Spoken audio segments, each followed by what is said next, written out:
Hi. Hey guys, welcome. Welcome, welcome, welcome. Thank you for your patience. Thank you. We're here. I made it. Sorry, maybe if some of you were confused. I was gonna do it this event here, this live stream tonight on my other channel, but you have to meet a minimum number of subscribers to go live, and I don't meet the minimum yet. So that actually should, I feel like, encourage you to go and subscribe to be part of that channel. Let's get the numbers up, guys, so I can actually take this live stream over there. Go to the community post. If you're new and you're not sure where to go, I put some posts there, and I also put some posts on the Facebook too, just in case you guys are more about Facebook, okay? I'm sorry I missed the time, guys. We were supposed to do 9 to 11, and I just completely was off the radar as far as timing. I kept thinking tonight, for some reason, I just kept thinking 11, 11, 11, that tonight's, live stream would be at 11. I don't know why, I just kept thinking that. And I know that we're supposed to do from 9 to 11 Eastern Standard Time. But for some reason, I kept thinking 11. Anyway, I'm glad I just remembered. So let's get started. I hope, first of all, that all of you are feeling blessed. I hope all of you are feeling peace. I hope you're feeling loved. I hope you're feeling hopeful. And I hope that you're feeling better than yesterday. And like I always say, even if you're not, tomorrow is a new day, isn't it? And then if you don't feel that way tomorrow, then the next day is a new day, and so forth. Hopefully your day comes around, okay? I was waiting and feeling and meditating today, and I said, Spirit I feel like will reveal to me tonight what this live stream should be about. And I'm not one to plan what these live streams are going to be about, but you know how I am, go with the flow. And at the last minute, Spirit told me what this live stream should be about. And the word facade came to my mind. The word facade came to my energy. I need to talk about that word because that word is so powerful and has so much power to it. And we don't realize the energy behind it. Okay, so I want to talk about facade, and I titled this video "Facade You Not." The word facade can be used in so many different ways. It can be enforced in so many different ways. And it's so important, I feel like, on our spiritual journey to really take into account the effects that that word can bring. Facade is all about a mask, isn't it? You always hear the word mask, wearing a mask, taking off the mask. What's behind the mask? Not taking the mask off. Facade is like a cousin to mask. It really is. Sometimes it could be like a brother and even be closer to that energy. Facade really, it hides what it doesn't want to disclose, doesn't it? Facade hides what it doesn't want to disclose, doesn't it? And a lot of what we don't want to disclose is our truth or the honesty. Now I'm saying our truth and the honesty, which bring about different energies. Because I'm speaking about us and I'm speaking about them, outsiders, external energies or forces outside of us. Speaking about our truth and the honesty. Totally two different energies here, two different scenarios, two different origins. Remember how I always speak, or maybe you might recall, even if you're new, I always talk about how I always talking about how it's important to be honest and to be truthful with ourselves and to step up with what we want to reveal and express ourselves. I sometimes somehow circle back around to that. You know, when we have a facade, it totally damages our world. It totally damages our world. It's like a heavy weight on our shoulders. It's like a baby or an extra baby that we have to carry around on our chest or on our back. It's extra weight. When I was thinking of the word facade, more of like feeling the word facade, I was really feeling about so many different aspects of this world, right? From politicians to your neighbor to promotions and sales and businesses and companies. You know, you ever go into a store and they're like, here's a sale, 50% off, 3 for 1, catch 10% discount. And you go up to the register, you get your items, you're like, woohoo, I'm about to get my sale today. I'm about to kickstart my promotion and save some money, you know, get my items. I'm excited. Whatever it is that you're going in there for, you're like excited. Or you sign up for a membership, or you sign a contract, or you sign a rental lease, or you sign, a contract to closing out for a home that you're purchasing. Then all of a sudden it's like, because the terms and conditions are one area we forgot to really embrace. There are terms and conditions that majority of people don't even read. How many times have you purchased something and you didn't even read the terms and conditions? How many times have you gotten a credit card and you didn't read the terms and conditions and you missed out on the APR, the annual percentage rate? How many times you have purchased an item at the store and the cashier's like, sir, you can't get this because this isn't eligible for the sale. You can get those though, but this one, no, you got to put back. It's not eligible. Or you sign a rental lease and you're like, I'm about to move into my new apartment. I'm about to move into my new house. Yeah. And you got the U-Haul outside, or you got your car jammed up with all of the boxes and stuff, or whatever way you transport your old stuff to your new stuff. And you're like, yeah, I'm stepping up in front of the house. I'm stepping up in front of the apartment. I'm about to move in. And you move in, and then all of a sudden you're like, you see there's like something on the roof that suddenly doesn't look right. In fact, actually, it's like falling off. Or you walk inside the house and you step on in and you, why am I hearing this sound? You didn't know about the water damage. Oh no. Or you just finished touring an apartment or touring a room for rent or whatever it is, and you're like, yeah, I'm about to move.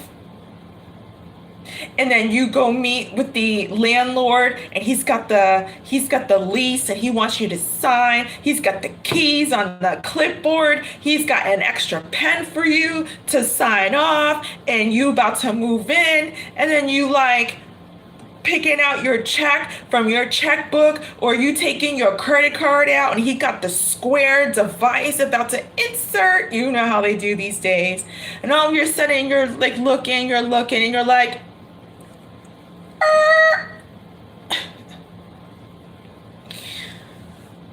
wait a minute, what do you mean first, last, and security deposit? What?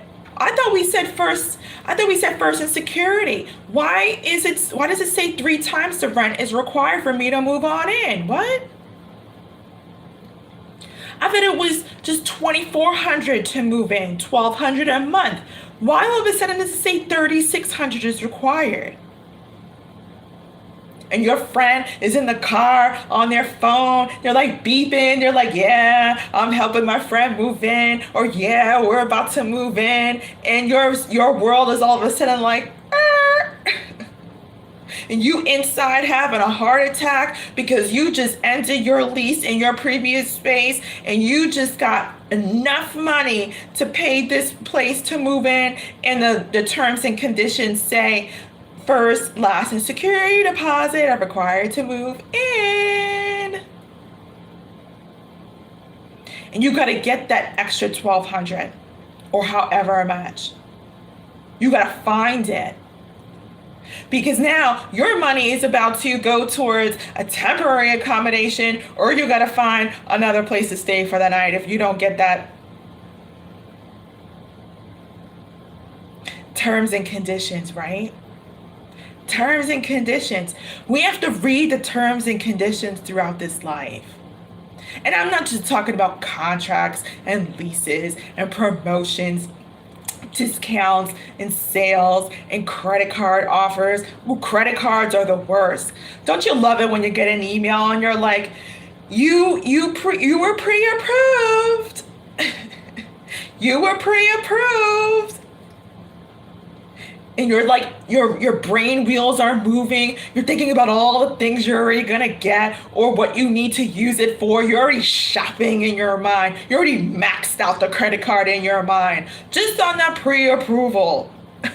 You haven't even gotten approved yet. They gotta look at your credit. They gotta look at your income. They gotta look at your work history. They gotta look at where you work. They gotta look at your address. You haven't even been approved and you already shopping in your mind and you've only been pre-approved. Maxing out your invisible credit card. Been there, done that. Been there, done that. And then you get approved. You're like, oh, you know what? All right, this is a soft pull on my credit card and my credit score. Why not? Let's apply. And you apply, and they're like, check. You approve, and you're like, yeah, now I can really shop. Now I can really shop. And you're waiting for your credit card in the mail, and you looking out for the mailman, who's been chased by the dog across the street once again, and you're waiting, and it's been like the 6th business day, and they're like 5 to 7 business days, and you know how credit cards are. They always take like till the last minute, and then like 7th business day, you're like, yes, I got it. You're like, honey, I got the credit card. Let's go to Wendy's on me. People, they love their Wendy's. Let's go to Wendy's on me. And then your honey is like, yeah?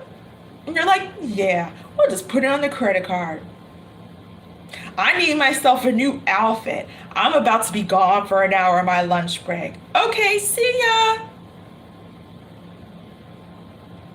So you go for an hour on your lunch break, right? You know how you walk in and you're like, I like that and I like this. I think, I could get that in probably 15 minutes. And then all of a sudden you're like, I like this and I need some shoes to go with it too. Hey, I need some new panties. You know what? Grab those Adidas socks. I need some socks. Winter's about to roll. You know how it is. Actually, in fact, I need a new iron because Boo-Boo messed up the iron and we need a new iron. You know what?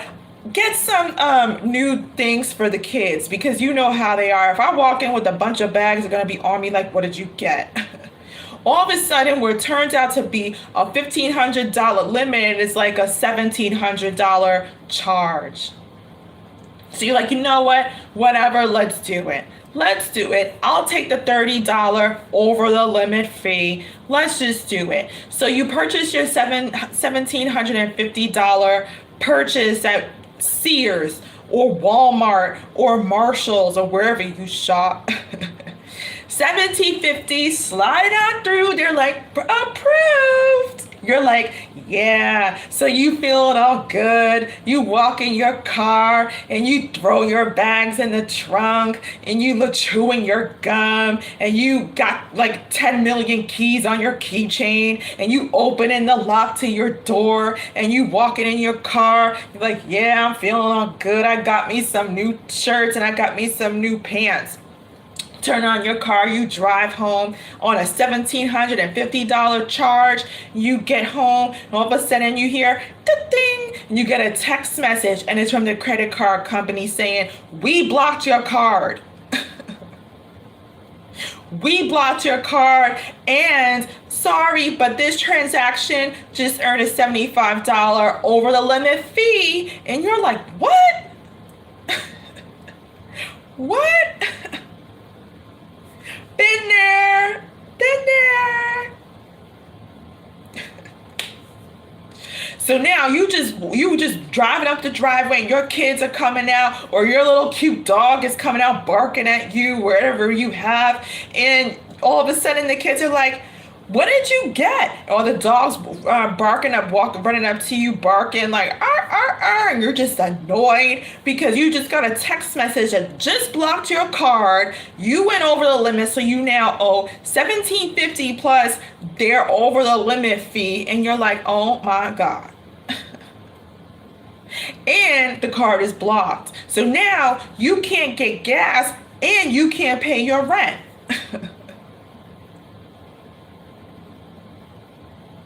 Façade. Terms and conditions. Façade. I'm going to actually incorporate terms and conditions tonight in this live stream. Not just façade terms and conditions, because I want to go deeper. I want it harder. I want to go deeper. I want to dive deep. And I love diving deep. I'm not about surface. I don't even know how to do surface, but I want to dive deep. So let's go back. Façade. So you call the credit card company, you're like, "Look, I just got some text message saying that my card is blocked and that I owe $1,750 plus $75, let's just say. What is this about? I owe $1,825 and I thought I could spend $1,500 and have, a grace period plus the $30 over the limit fee. I thought I had like a 10-day grace period, with my initial purchase to pay off, the over the limit fee, which was only $30. What's going on? You're saying I'm blocked. I owe $75. I can't use my card." And there's a robotic person on the other line who sounds like this, who's saying, ma'am, that's true. Your card is blocked, ma'am. We see that you went to Walmart and overspent. Sorry, but your credit card looks like it's 15. How you know how like other people they sound on the phone. They don't sometimes sound robotic. They sound like they've fallen asleep and they don't care. Ma'am, you spent $1,500 on your card. I'm not sure else how to help you, but I do see that you went shopping today in one spur of the moment. It says here that you charged the card of $1,750, and actually it's a $75 over the limit fee. There's also no grace period, ma'am. The grace period only applies to those who have had the card for 1 year, ma'am. Sorry. You're over there wanting to pull your head out and pull her hair out. So now you just got off the phone with a very bright, cheerful customer service rep, and you're like, what the heck? What am I going to do? Terms and conditions. You're like, you know what? This didn't say that in the terms and conditions. It said that first-time credit card users get a 10-day grace period. They get a $30 over the limit fee if they max out. And the card doesn't say anything about it being blocked if this occurs. So you pull out that thick accordion-like terms and conditions booklet that they like to stuff in the envelope. You know how they do. You pull it out, you frustrated. You can't even look in your shopping bags because you're sitting on your couch like, and you looking, APR, 20.49%. Brand new card holders should register their information. Text alert notifications. Check, I did that. reading, scoping. And the fine print is what, like two points in font size. You can barely see it. So you're looking and you're looking and you're looking and you're like, what is she talking about? I don't see anything like that. And you look in the boxes. The boxes, you just don't see this information. You just don't see this information. And then your son or your daughter or your barking dog pulls away the booklet from your hands and you're like, give me that. And then your son or your daughter's like, but mommy, look at this. Did you see this? And you're like, what? See what? Give me that. There's nothing on there. And you look, all of a sudden in tiny print, it says, no grace period for first time account holders. This applies to account holders that have been using the card for 1 year at minimum or more. There is no $30 over the limit fee. The over the limit fee is actually $75. And if this occurs, the aforementioned occurs, your card is blocked for security purposes. You're like, you can't even enjoy what you bought. You can't even enjoy what you bought because you've just been slammed dunk. Slam dunk. They just slam dunked you with the fine print. The TNC. No, not the TLC. The TNC. The terms and conditions. They just slam dunked you with that. And what are you going to say? What are you going to say? So now you don't know how to pay your rent. You got a credit card that's maxed out. They want your money. They know your routing number. They know your account number, and they have the authority, according to the state, to deduct your payments from your paycheck, whatever it is.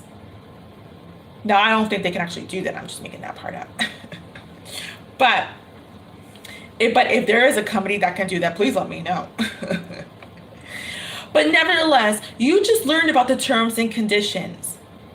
It would now slam dunked you as a slam dunker, has been a reality all that time. And now you're like, this company frauded me. What did they do? This company is a facade. And your son come around and is like, mommy, but it says, and you're like, I don't want to hear it. Right? Facade. It's important for us to read the terms and conditions because when we do, there will be no facade. It's important for us to have our own terms and conditions because when we supply them and present them, there is no facade. People can't get confused when we come with terms and conditions, people. People can't get confused when they read the terms and conditions. There's no confusion because it presents the authenticity. I don't care if it's in 7 font size or 25 font size. We must know the terms and conditions. We must have terms and conditions, more importantly. A lot of us are walking around with no attorneys, no terms and conditions, no health insurance, no life insurance, no car insurance. Some people, believe it or not, are driving with no car insurance. We must have this ingrained for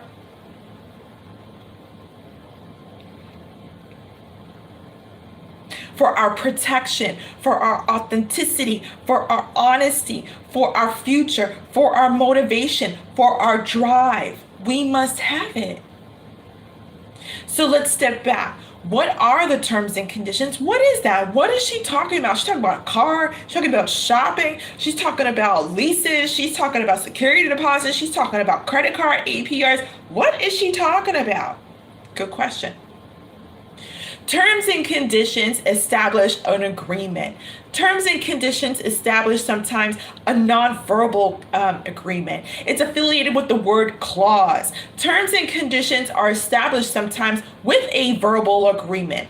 Terms and conditions are sometimes established with the term quid quo pro. If you don't know what that is, go look it up. But I'll give you a short definition of what it is. It's kind of like a nonverbal understanding of if I do for you, you do for me without even me asking you, hey, can you do for me? Because I did for you before. Quid quo Pro, nonverbal establishment of a nonverbal contract that's really affiliated with humanness and exchange.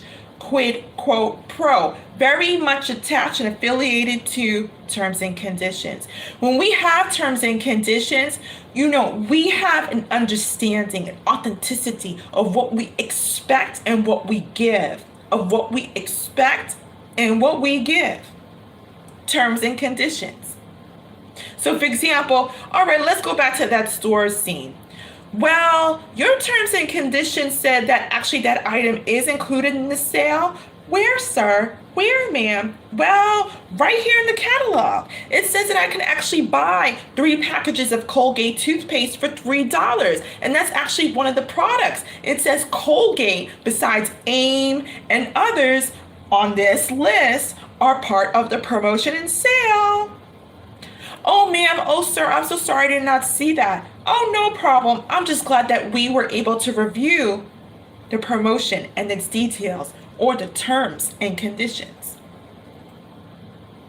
Or, ma'am, I'm not sure. I think maybe you might have missed this, but I'm seeing that I do get a grace period, that the actual over the limit fee is $30, and there's no such clause in this that says that blockage of the card is part of the TNC. Terms and conditions. Oh, where, sir? Where, ma'am? Oh, I see it in number 6 in section 2A.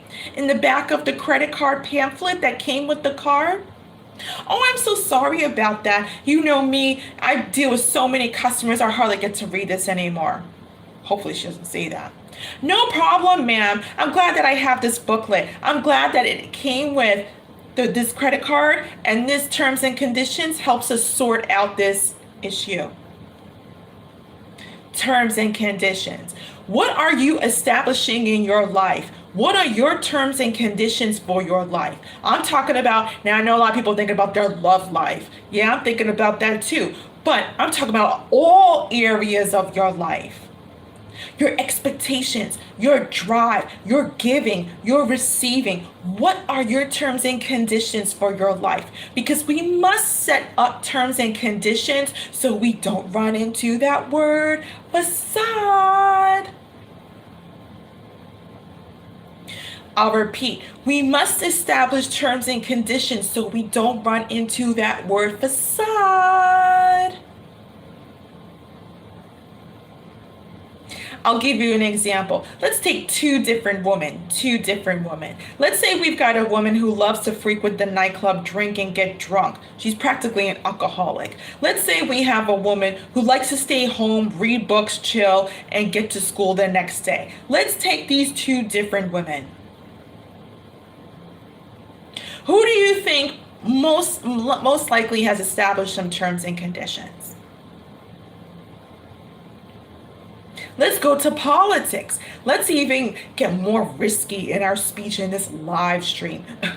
Let's go to politics. Who do you think has established some terms and conditions? The president of the White House or someone of lower tier level? Who has established some terms and conditions? Expectations, giving, receiving, authenticity.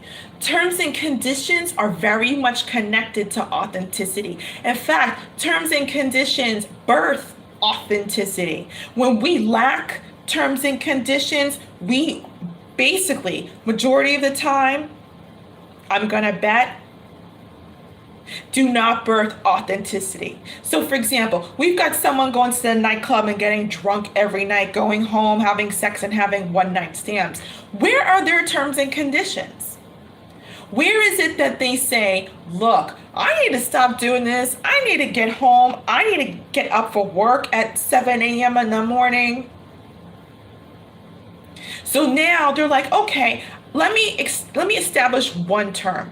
I'm just going to go out every Monday, Wednesday, Friday, and the rest of the days, I'll just take it easy and do what I gotta do. So now they've established a few terms and conditions.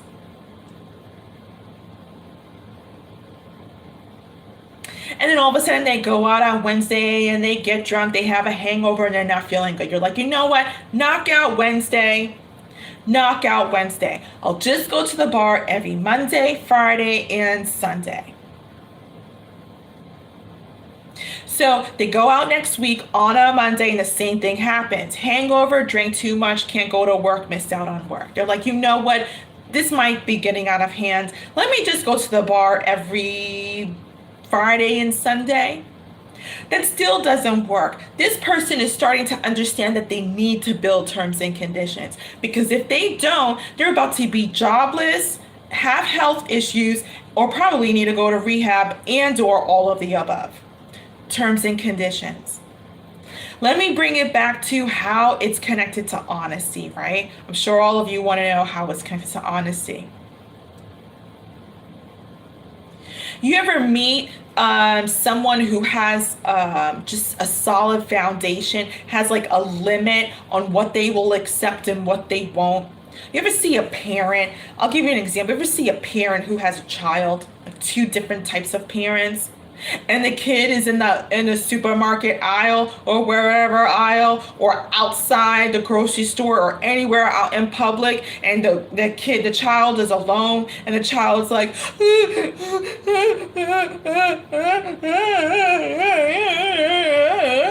they're not even crying anymore, they're just like wailing and then like nobody's around them, and everybody's kind of like looking at the child like, what's going on? Like, what? And all of a sudden you see the mom or the pop, especially the mothers, come around and be like, come on, let's go. Let's go. Not a word to the child. Let's go. And the child's like, back to that. And is trying to talk and could barely talk. You know. And the mother looks all serious, dead face, doesn't have to say a word.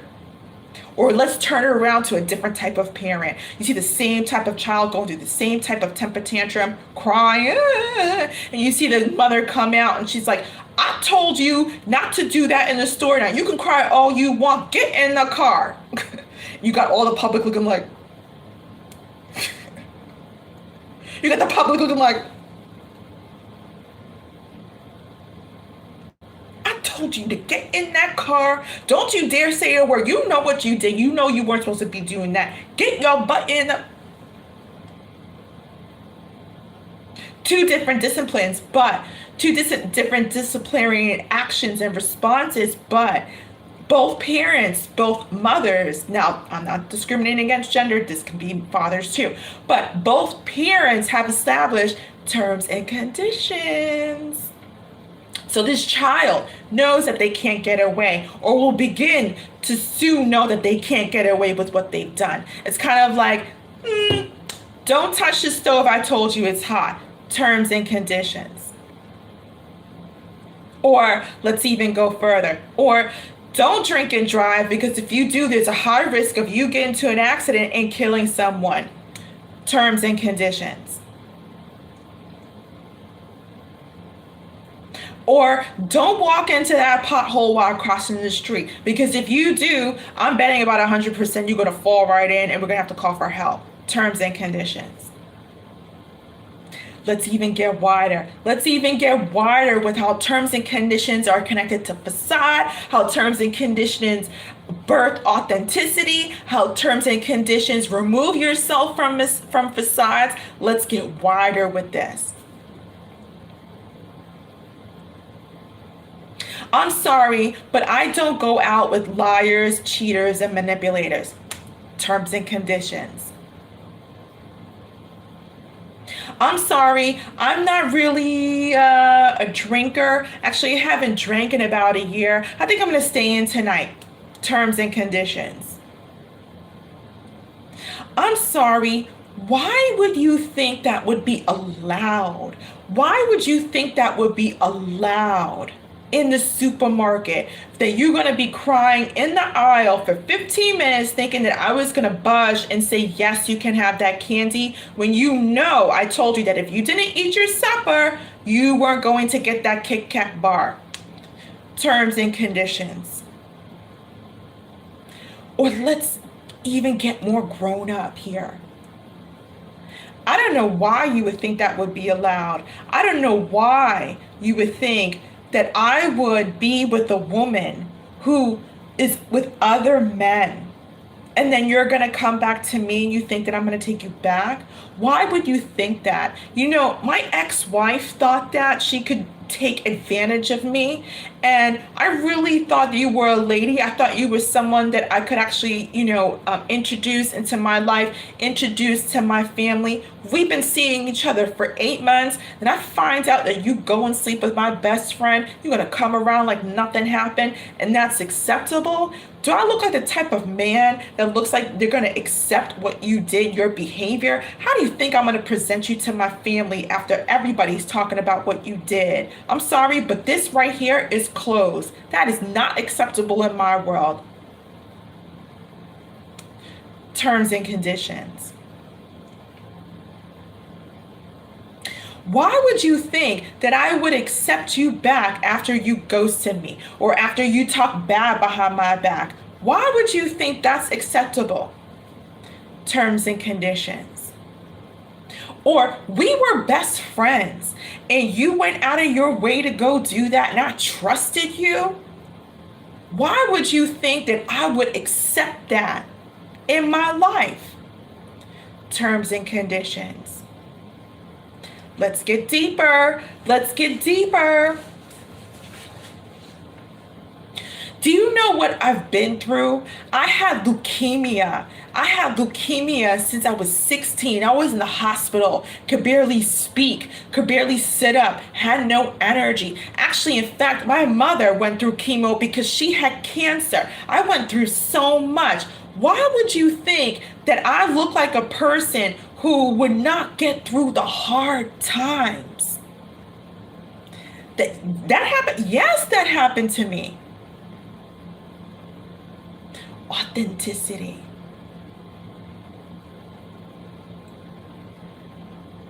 Or I come from a divorced family. Divorced family, yeah, my parents were divorced. Actually, I had to go through some really deep psychology to really move on from that. It was tough. Wait, I thought you came from a family or home that was united. I thought you lived in the suburbs. Wait a minute. No, I didn't live in the suburbs. What are you talking about? I'm from Detroit, Michigan. Why would you think, well, what made you, well, authenticity. Authenticity. Relative to facade, relative to terms and conditions. How many times have you met somebody who has authenticity, no facade, and some terms and conditions? It's so easy for us to live in a facade. It's so easy for us to pull back on our terms and conditions. It's so easy for us to accept that credit card and be like, woohoo, I'm going shopping.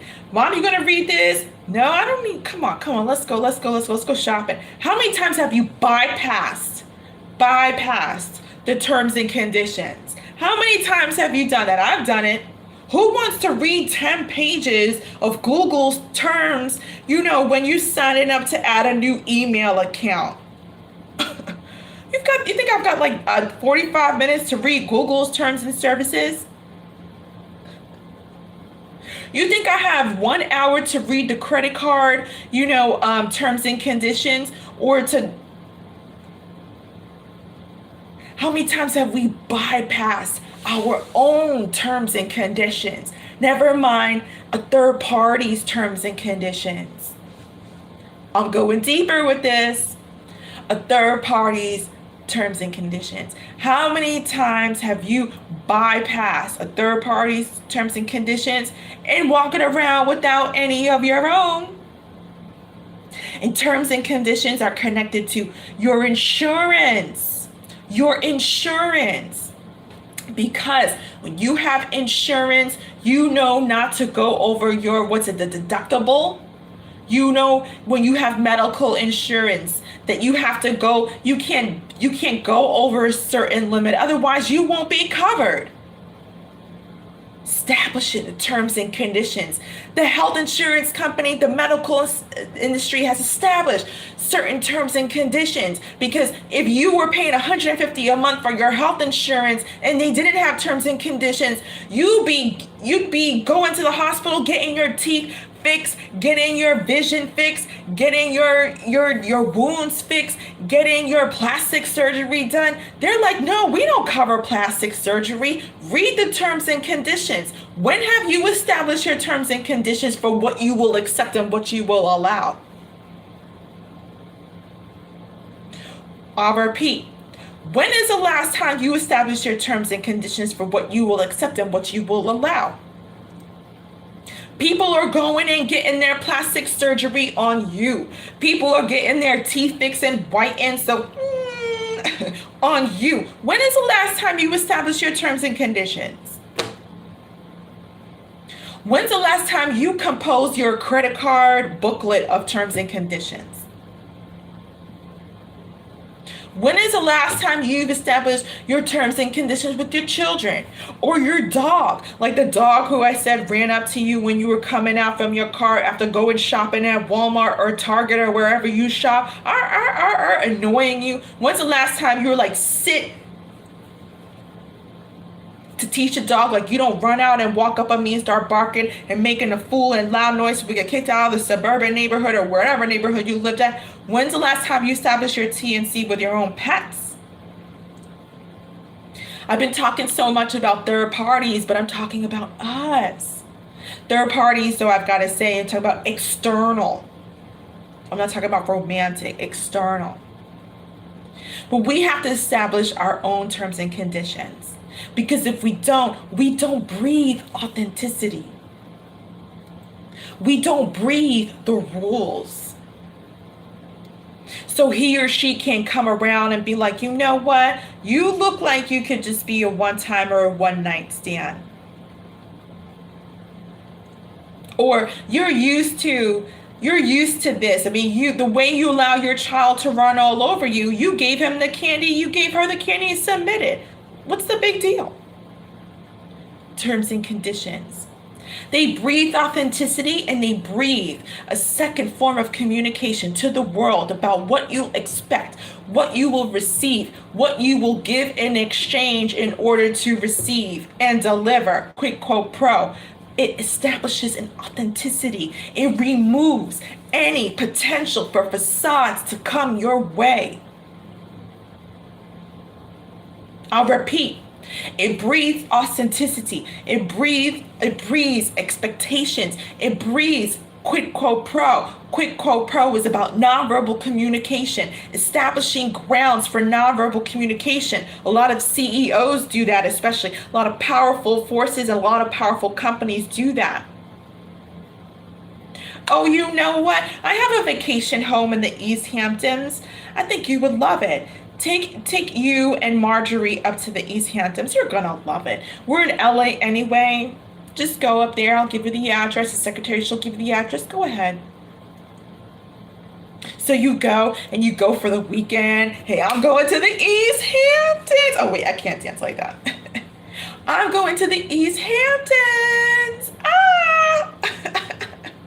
Girl, where you going this weekend? I'm going to the East Hamptons, New York. So you go, you're like, oh my God, look at this gorgeous Victorian home in the East Hamptons, New York. It's like $5 million property, because that's how much properties in the East Hamptons cost. You have amazing time, frette linens, gorgeous, luxurious, very Italian towel sets, beautiful customized sandals awaiting for you, gorgeous balcony and terrace just sitting on the side of the master bedroom, gorgeous dishware, not China, made in China. I'm talking about beautiful teacups and sets, gorgeous, huge plasma TV, 2 bedrooms, huge fireplace in the bedroom, even in the bathroom. gorgeous fixtures in the bathroom. Speaking of fixtures, pure water filter system, so that way when you shower, you feel like you're showering the heavens with this soft water versus city hard water. Like, absolutely beautiful, exquisite time. It's $5 million East Hampton's home, and you don't even want to leave, but you gotta leave. You don't want to leave, but you gotta leave. So you go to work, you're running your own company, and people look miserable and they talk in the office, and I go, so what do you do? Oh, I just, did my laundry, I pick up the kids, I did my grocery shopping, da da da da da. And you're like, oh, what did you do? You're like the entrepreneur, you're like the CEO, the owner, the president, whatever you are of your company. And you're like, oh, I had a nice quiet weekend, I went to the East Hamptons. And they're like, so then you run into Bob, the owner of this East Hamptons $5 million Victoria home, at the next company event, because it's a networking event, and you run into him and he's thanking you for the beautiful bouquet of flowers and card you sent him, because that's what you do when you're on a Quid Pro Pro level. That's what you do. You send the wife. You don't send Bob. You send the wife a huge bouquet of flowers. I'm not talking about no supermarket flowers either. I'm talking about customized, hand-picked or hand-selected over the phone. You pick up them customized bouquet of flowers and you send a gorgeous, customized with calligraphy pen, black ink, customized thank you card attached to this bouquet of flowers. They're going to be sent to Bob's office, which is really for his wife. Or even if you're more of a hustler and you know your game, you don't send it to Bob's office, you send it to Bob's home, which is addressed, attended to, though, his wife. You always send the thank you stuff to the wife. You don't send it to the husband, because the husband don't care. The husband's all about just keeping his style and what he got as far as his facade is concerned. And what he has is his East Hampton home. He's really just showing that off to you, because really he's saying, yeah, go for your free weekend away. I'd love for you to have a beautiful stay. I think Marjorie would really love it if you enjoy our vacation home in the East Hamptons. We're just going to be in LA. Now, Marjorie really wants you to adore all the beautiful things I mentioned in that home. But Bob just wants you to adore his facade, because Bob's facade is equated with his power, and power, as you know, is equivalent to how much money you got. So he really don't care about you admiring that flat screen TV or fireplace. He just wants you to come back feeling like he's the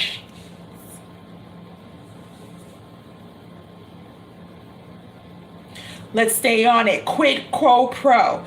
Quid pro pro. So now what you do without even thanking Bob, you don't say thank you. Okay, now you have me stay in your vacation rental home. You offered that to me, so I know, Bob, I got to do something for you. You never say that, ever in business land. What you do is next month you say, oh, look it, I have some timeshares in Hawaii, and I thought of you. I thought you'd really love this new restaurant that opened in Treasure Island just off of Maui, and I feel like you and Marjorie would really enjoy it. Whenever you want, it's open, low peak season, where there are not a lot of people. Oh, go enjoy it when you want. My secretary will call you. My assistant will email you. Whenever you want, just contact Anna directly and she'll book you.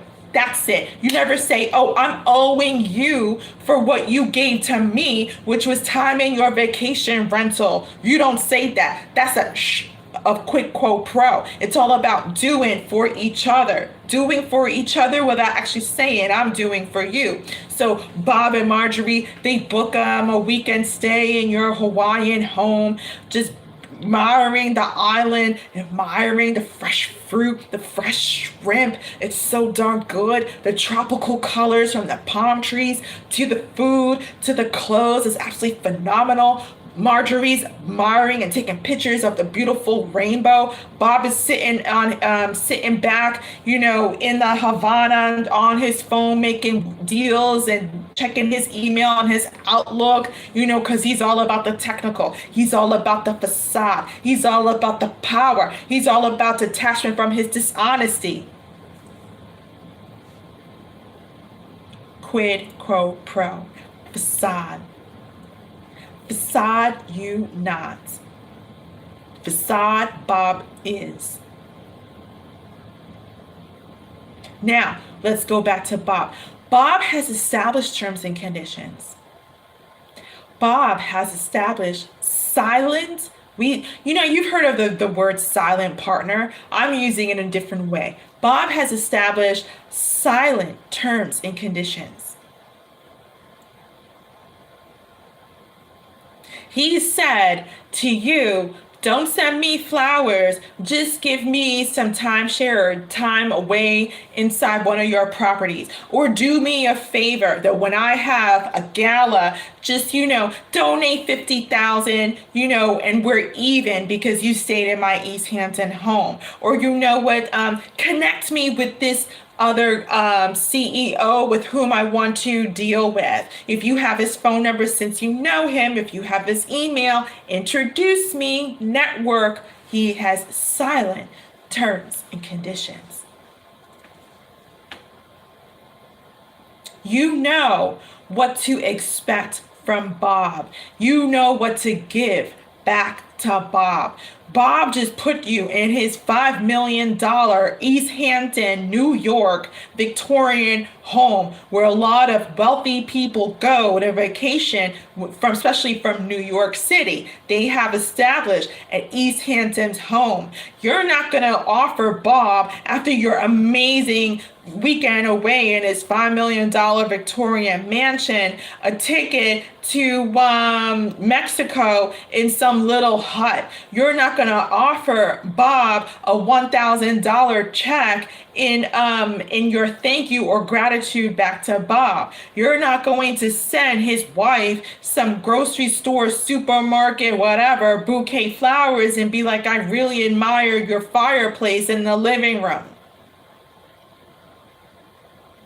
He's established some silent terms and conditions. In other words, he has established his value. His value. You're not going to show up at a Google Gala event in your t-shirt and jeans and be like, I'm here. You're not going to go to the opera in your shorts and tank top and sandals and be like, I'm here.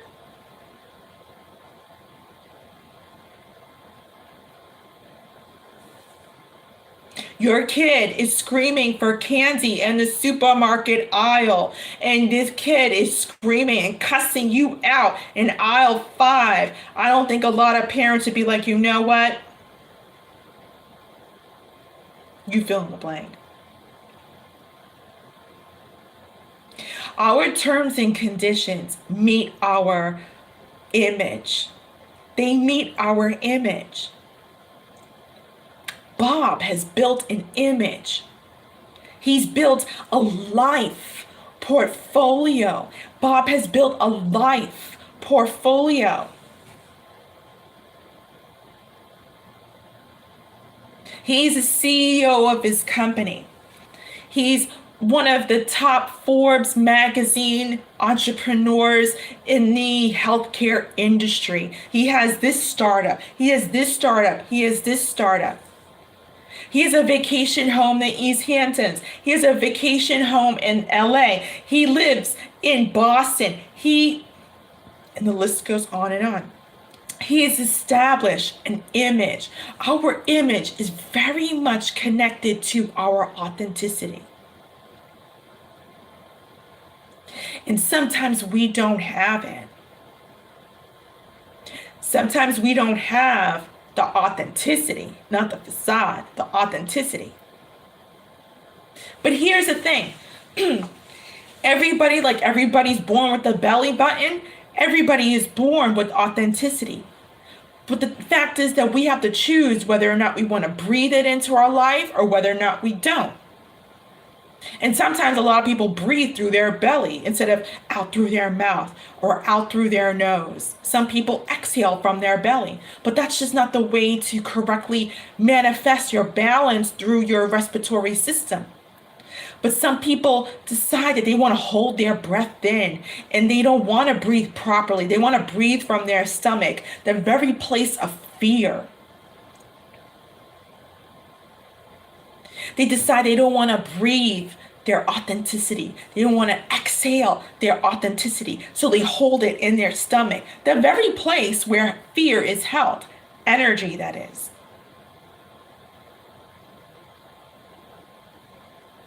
So we have to decide, we have to actually choose if we want to breathe out into our life honesty, ourselves. Ourselves. Isn't that what honesty at the end of the day really is? Who we really are, what we really want, how we really feel, what we really think, where we're really going, what we really expect. Isn't that what authenticity really is at the end of the day? It has nothing to do with what car you own, where you live, how much money you have in the bank account, who's your partner. It has nothing to do with that. It has to do with, back to the first video, you. You. We must modify our image consistently. We don't just create a life portfolio and say, yeah, this is my life for the rest of my life. That's it. I've got 5 cars in the driveway. One is an Aston Martin. The other one is a BMW. The other one is a Lexus. The other one is a Range Rover. The other one is, Well, those cars, for the most part, aren't going to last a lifetime. So what is your plan after that? Our life portfolio doesn't last a lifetime. In other words, we must consistently work on our life portfolio. We must consistently work on our life portfolio. You see where I'm getting? We must consistently work on our life portfolio. Consistently. It never ceases. Because cars don't last forever. Vacation homes, they need maintenance. Otherwise, if they're not worked on, they wear and tear. I don't care if you're talking about a $360,000 home, a hut, or a $5 million home. They must consistently be worked on. Our breath must consistently be worked on. Because if we keep breathing the way we've been breathing from our stomach, we're going to build cancer in our stomach. We must consistently work on all of these different aspects of our authenticity. Because if we don't, what happens is we get stuck. We get stuck. Our cars get stuck. Our life portfolio gets stuck. And then we revert back to figuring out a way of how to make it all look good. I'll repeat, we try to figure out a way, we have to figure out a way to make it all look good. I use the words have to because a lot of people think that they have to make it look good instead of realizing they have an option, they have a choice to stop having to make it look good. I'll give you an example. It's like somebody walking into a therapy office, right? And the therapist is like, how you doing, Mr. Smith? And he's like, oh, yeah, I'm doing pretty good. Yeah, I'm doing good. Nice to meet you. Well, if you're doing pretty good, then what the heck are you doing here? If you're doing pretty good coming to your therapy office, then what are you doing here for another session? Why do you need me? You're doing pretty good. I hope you're doing pretty good, but then why are you here? His reality, his thoughts in his mind, his truth is because he has to make it look good. He has to figure out a way to manipulate his truth and change the dynamic. It's like shifting, it's like shifting it's like shifting clay and molding it to what you want. It's like molding the facade into what you want to make it look good. Well, damn, if you don't need healing, thanks for your money. My day is done. You good? Okay. Well, thanks for paying your $2,500 for the Chieftess retreat. You good? Cool. I'm gone. I'm about to go get me some dinner. Ciao. Wow. I got somebody here who's doing good. Wow. Cool. Thanks for $2,500 for my Chieftess retreat. Cool. See ya. How you doing, ma'am, today? I'm walking up to the hospital and I got a limp. How you doing today? Oh, I'm doing pretty good. Thank you. How are you? I'm doing good, ma'am. Why are you here today in the hospital, ma'am?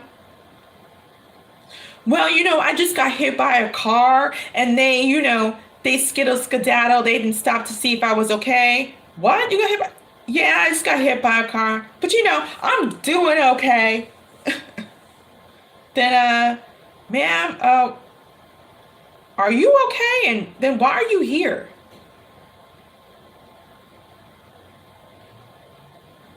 You ever see anybody? You ever see anybody? You don't even have to be psychic. You don't even have to be a healer. And they're in the room and they got that look. They're holding their drink. They're holding their drink in their hand and they're at the party or they're at their event or they're just standing there and they're just looking like. And then somebody cracks a joke and everybody smiles. And they just like, they got that laugh. And then the joke has ended and they're back to. And then Mary cracks a joke in the room. Everybody's like, good one. And you like,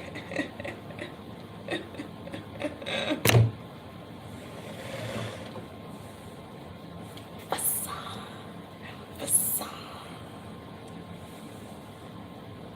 Or you ever get a text message from somebody that you're conversing with? You're like, hey, what's up? How you doing? And like, emoji, smile face. But they're not doing good. They're not doing good. And they're like, emoji, smile face. You're like, yeah, I know she's not doing good. You heard about what happened the other day? I know she's not doing good. You just know. Or you can feel it. You can feel it. We must be able to branch. We must be able to branch out of our facade.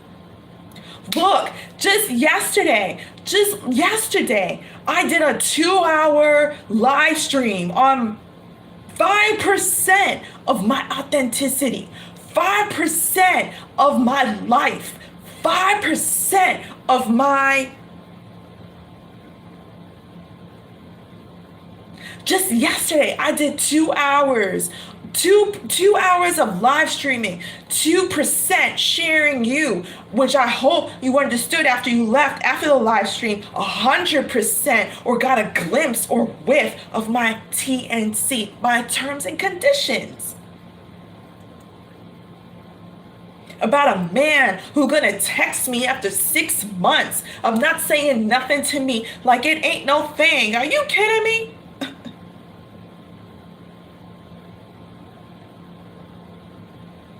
Or a mama who's not going to treat me with the respect and the love and the care I deserve. And you want me to.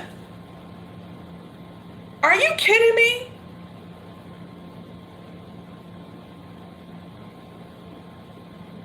We gotta be branching out of ourselves, because if we don't, we're gonna have people who are gonna continue to walk over our carpet, our mat, our dirty doormat. We're gonna have people, and I said dirty because every time we don't breathe in our authenticity and walk in our facade, we make our doormat dirty, period. And people see our doormat and they're like, hey, don't take your shoes off. You see that doormat? There's no reason to take your shoes off. Go walk right in.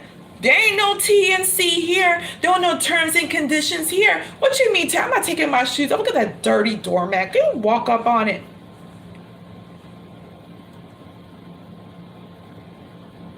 For my space, every time I walk in my door, my sneakers come off. My shoes come off. I don't even care if I'm wearing my African slippers, just go and get in my mail. My shoes come off at the door. I don't even care if I'm wearing my German Birkenstocks. They're so damn expensive.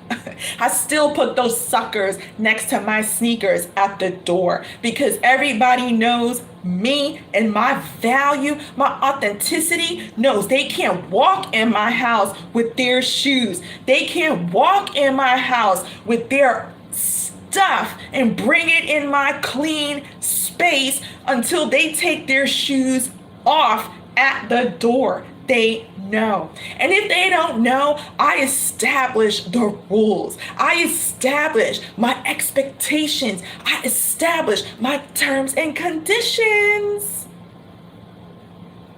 And if you can't respect that, you won't even get pre-approved, never mind approved. You can't come on in and take up my space. You can't come on in and try to get my credit card. It ain't gonna work. You gotta know my terms and conditions before you step on in and want.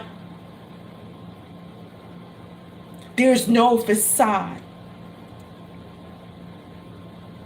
And a lot of you have no terms and conditions. Are you checking? Are you two definitions here? Two definitions for check-in. Let's do checking and check-in. Let's do checking and check-in. Are you checking, looking to see who's coming your way? Are you check-in to see who is respecting your terms and conditions at your door? In your life, are you checking who's walking into your life? Are you checking to see what sort of energy is coming your way? You must do that, because if you don't, that means you have no terms and conditions. And I'm betting that there's some facade behind all that easy breezy, beautiful cover girl that you put in front of the world. That's why people just be coming up in your door with no respect for you. You, back to the whole you.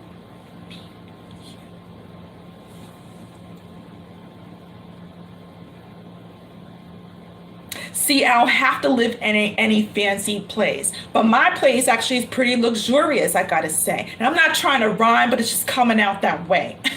Look, you could live in a hut in the middle of South Africa. You could be in this luxurious space, whatever it is. See, with me in my space, we got security downstairs. We have a security person downstairs. We also have a doorman downstairs. I also have a front desk downstairs. You can't just walk up in my building, because what happens is the requirements are, what the terms and conditions of my establishment that I chose to put myself in, that I chose to bathe my naked body in, the bathroom that I chose to sleep in, the bed, the place, the establishment that I have selected for my life, that speaks about my authenticity, is that when it turns 9 p.m. Eastern Standard Time, serious lockdown occurs, but you can't get in my building. Facts for everybody.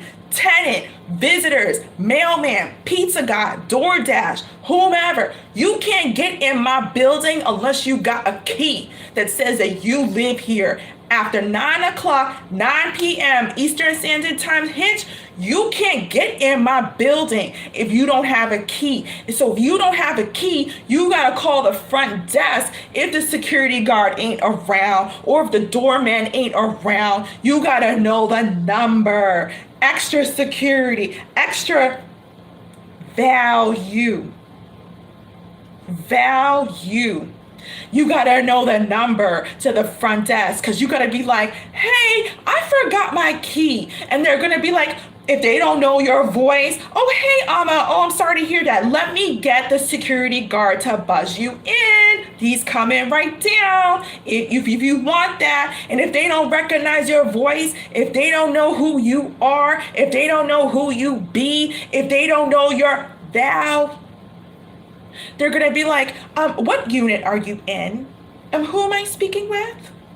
They're going to establish some authenticity, some verification, some confirmation, because they don't just let anybody up in this established building. Period. They don't just let anybody walk up in here and be like, hey, I'm coming on in, da da da da da. They do before 9 p.m., but they always checking you because they got cameras everywhere. Everywhere. They're always checking you, looking at you through the cameras. In fact, when I want my garbage or if I need something brought to my space, they know when I come back, and I had to catch on because they check me through the cameras, and they know to bring everything that I need in 2 minutes after I come on in and close my door. Checking.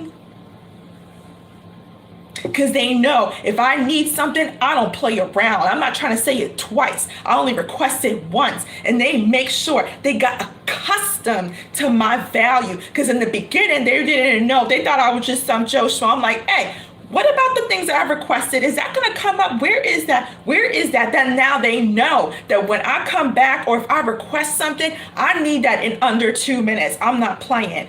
I'm checking them because they checking me because I got no facade to give them. I only have authenticity because I have non-verbally established my own terms and conditions, not only with my building, but with the people in my life. You can't just walk up in my life and be like, hey, I want to check you, boo. You look so cute, boo. Where you be from, boo? I like your hair, boo. Like the girl who tried to befriend me the other day, but I saw her negative energy and didn't even look our way. She was like, hey, I didn't even realize it was you, Amma. I didn't even realize it. What you do to your hair?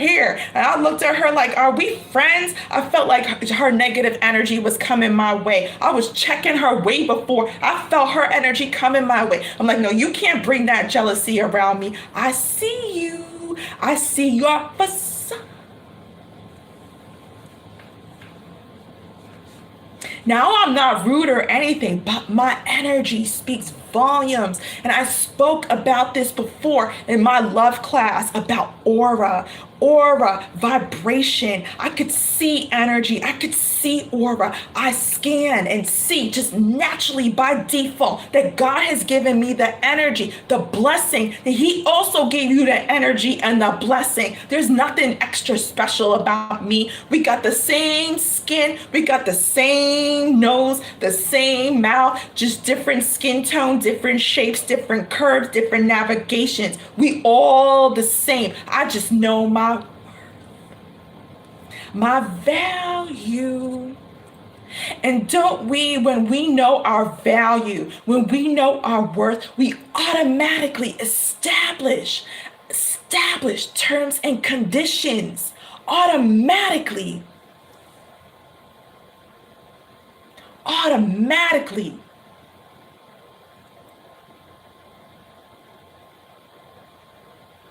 Oh, you want to live in this building? Okay, no problem. Yeah, I'd like to have a tour, Mr. Smith, of this building. I'm interested. I'm interested in living here.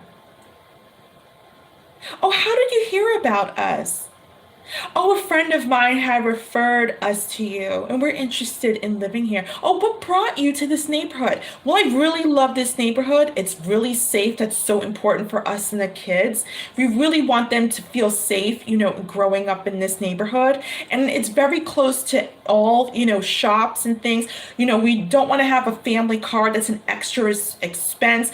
Also, too, the amenities that this building offers are very, very important for us. We need a pool. We need a doorman. We need security. Also, too, in addition to that, it's also just a 5-minute walk to my job. I don't need a car, and that's most important for me. Come this way, let's see. and you're there filling out the rental application, and you're looking at the units and the prices, and the wife is sweating, honey, are you sure we can do this? Are you sure we can meet this? Are you sure we can pay this? And he's like,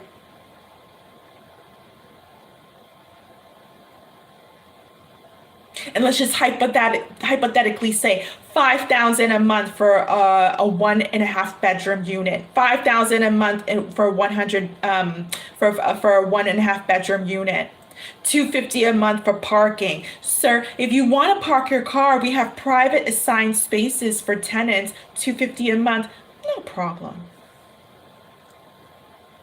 And we actually have partnered with the restaurant across the street and around the way, and we offered grocery store deliveries as well, 20% discount in addition to everything that I just mentioned.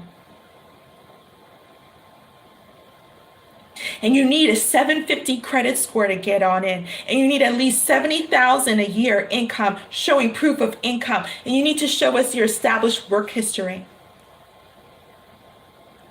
And we need 3 personal references and 3 professional references as well. Oh, a dog? Oh, no problem. We embrace pets. Actually, we love pets here. But it's $500 deposit pet fee, just in case. Oh, and sir, don't even worry about it. Your space is going to feel brand new, as if you've never lived in there before. Because we have the absolute ace of professional cleaners that come on in and they clean from floor to ceiling, every corner. You will feel right at home. And we have valet if you ever need, at times when you feel like you just don't want to deal with finding parking. But then again, you do have your assigned parking spot. Come this way, sir. Let's show you the lobby. And in the lobby is a huge fireplace and gorgeous panning sofas surrounding the fireplace. And there's a little nook in the corner if you want to be alone with the gorgeous vintage space recliner. And there's a New York Times and all sorts of, there are assortments of newspapers from the New York Times to LA that you can read, and magazines as well. And the wife is worried, 5,000 a month. How are we going to do 5,000 a month? How are we going to? And the lease office is giving them a tour of the entire building and the space. And they have 5-star reviews. They know their value. They've established the terms and conditions. You can't get into the space after 9 p.m. unless you have a key. You can't just shop on a credit card the first time you get it and expect to only pay $30 a month and have a 10-day grace period and continue shopping when you max it out and you don't know the value. You can't expect to take advantage of something that was given to you and it's of value. You can't expect to come across like you don't know, like you holding some facade and don't know the terms and conditions. Because that's what humans do when they don't know the terms and conditions. They take advantage of. They could walk up in your building after 9 p.m. and run a rack. They could walk up in your building after 9 p.m. and say they live there and sleep in the lobby like they live there but don't pay no rent. But the building has established conditions, terms and conditions. They've established expectations, restrictions. What are your expectations? What are your restrictions? I'd rather pay a lot of money for where I live because I'm all about my safety. Number one. That's just me. That's just me. Some people are, now I'm not saying 5,000 a month. I'm not saying that's the real figure. I'm just throwing a figure out there, by the way, guys. Some people are like, you know what? I'm good at $1,000 a month place, and I don't mind, just kind of breezing by the hood. I'm good, I can take the train and stuff to get to the center of town or downtown. I think I'll do that. I'll sacrifice a little bit more. And there are some people who are like, you know what? My budget is $700 a month tops. I don't mind having a townhouse for myself in the hood. I just gotta dodge some things. I gotta dodge some things, you know what I mean? And I don't mind driving 20 minutes to get into the city to go take the kids to school. I don't mind driving to the city to go to work 45 minutes away.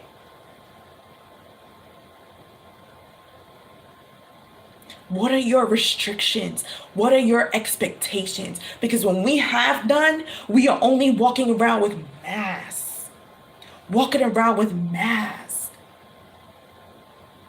You ever see somebody who comes from the hood? I've seen it. You ever see somebody who comes from the hood and you know they from the hood? They don't have to say they're from the hood, and they come in downtown area or in the fancy upper class areas. You know they from the hood, or you know they're from a different place, and they're all loud, or they just look like they're not from. You just know, you can feel it. You just know. Or you just see somebody who's like, you know what? If that person did that to me, I would knock them right out. I would knock them right out. They would have a problem with me. I would check them. I would check them. And that person comes around, and you waiting for them to check them, whether you see it in real life or whether you see it on a Facebook video or a comedy skit. You see that person come around, you're like, oh, that person's about to check them. And all of a sudden, that person that come around is like, and you looking like, damn, I thought you were gonna check them. What happened? Façade.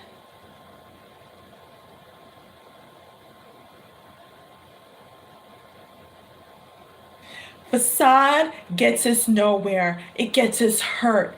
It gets us potentially hurt. It sometimes puts us at risk.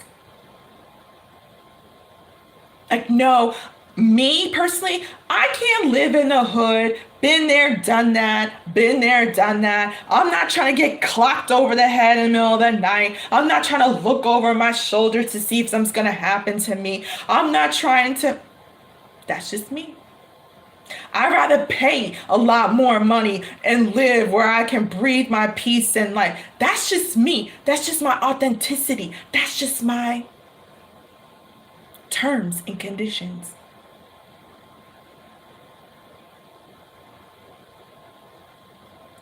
We have to always establish our terms and conditions. No, I'm sorry. We can't continue this connection anymore because I want someone who will communicate. I want someone who knows that when I'm coming towards a door, that they open it, that they slide in front of me and they just kind of open it really quick to kind of be a little bit smooth. I want someone who knows their terms and conditions because it'll be easier for them to know my terms and conditions. And then we'll just have a smooth process, a smooth credit card approval process. It will be easy. We'll then be able to understand both of each other's terms and conditions.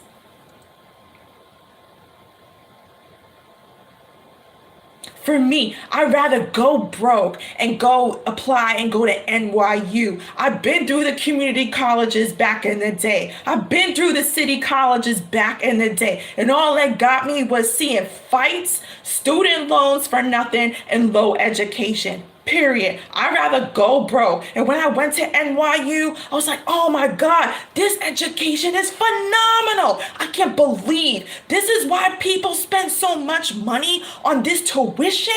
I can't believe how much money I wasted on lower education options. I'm glad I am here. That's just me. That's just my terms and conditions. Now I know. Now I know the goodness, the quality. I rather know. I know now. My authenticity feels connected to this opportunity. And now I know where I belong. And when we know where we belong, others will know where we don't. Others will know where we don't belong. Others will know where we don't belong. And others will know not to give us things and opportunities and spaces and energy that don't belong to us. That's why you confused and stuck on your ex. That's why you confused and stuck on your ex. I'm going to say it.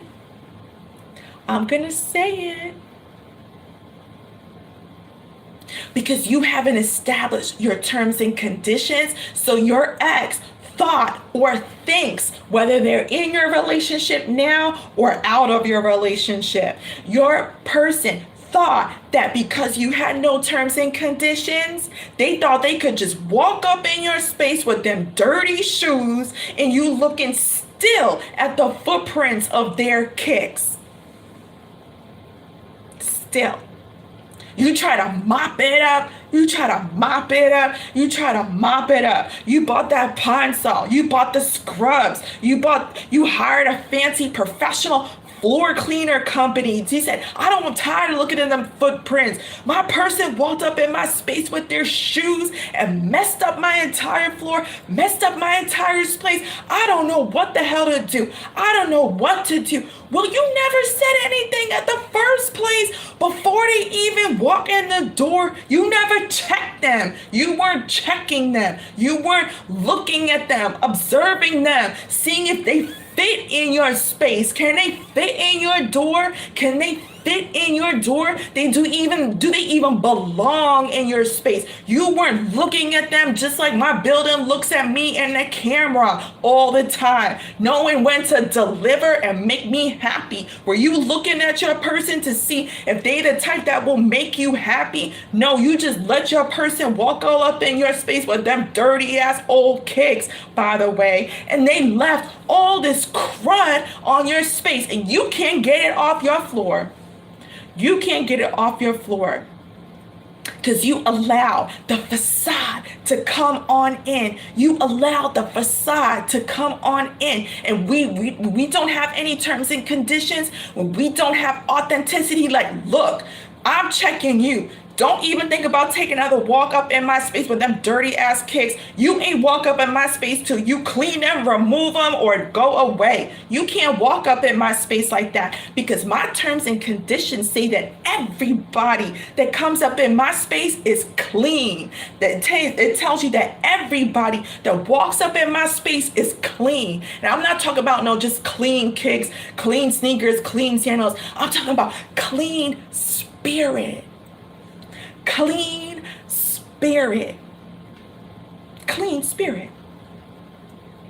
I was having a conversation with my friend Adam just yesterday. I was having a conversation and you know what he said to me? He goes, God, the heaven is so clean. It's so clean. And he's like, you got to be clean. I'm like, if you're going to do the ministry, you got to be clean. Because I talked to him. I said, you know what? God is ascending me. God's calling me to the ministry. And he said, this space, what you're moving into is really good. Where you're moving into is really good. He goes, I think it's good for you. He goes, you know what? It's really clean. He goes, it's so clean. He said this, you could drop pineapple on the floor and you could eat that sucker up. It still would taste good. It's so clean. Nobody dirty can come on through because if they do, they would be noticed. They would be checked. They would be checking these dirty spirits. And you people allow some dirty spirits to walk up in your house and dirty your floor, dirty your foundation. Oh, I'm feeling the spirit. You allow these people to dirty your foundation. The floor is the very place you put your feet on. Without your feet, you couldn't walk nowhere. And you allow this person to dirty your foundation where you put your bare feet on, walking up on your floor inside of your house, your spiritual house. You let this person walk up in your spiritual house, messing up your foundation and dirtying it up, and you still stuck on the devil. You still stuck on that devil who dirtied up your foundation, dirtied up your spiritual house, walked up with the mask of facade. And you say, hey, can I get anything for you, boo-boo? You still saying, hey, what happened to... I'm still continuing. So this person laid up in your house, laid up on your sofa, laid up on your bed, in fact, probably used your toothbrush, you don't even know, and dirtied up the rest of your house with their dirty energy. And you still wondering, why can't I get unstuck? Well, boo-boo, you never had any terms and conditions in the first place. So you were just saying, come on in and stuck me today and for the rest of these months and for the rest of their life. Stuck me today for however long. Because if you still stuck, you really got stuck. You said, come on in, devil. Come on in. Dirty up my foundation. Dirty up my spiritual house. Leave your evidence at my door. The door to your spiritual house is a very place. It's the most important place of the entire house. You know why the door is the most important place of the entire house? Because you can't get in and you can't get out unless you got a door. Why is the door the most important place of your house? Not only that, because your door guides your privacy. Guides your privacy. I meant to say guards. They said guide. Wow. It guides your privacy. It instructs you. It tells you. It directs you. It leads you to if you should have privacy or not. But let me tell you what, the devil come to my door, I'm about to lock it up, push the latch, put the chain, put an X, and be like, you can't come in because I am guiding you about my privacy and I'm guarding you from my privacy. You can't come on in. But y'all let the devil in and say, hey, open it up, free, come on in. And the devil walks up in, slander your foundation, slander your spiritual house, kick open that door, and now you got some footprints on your foundation you can't get rid of. So that's why you back here coming at me, listening to me at 12:45 a.m., still wondering about the devil and ain't about you.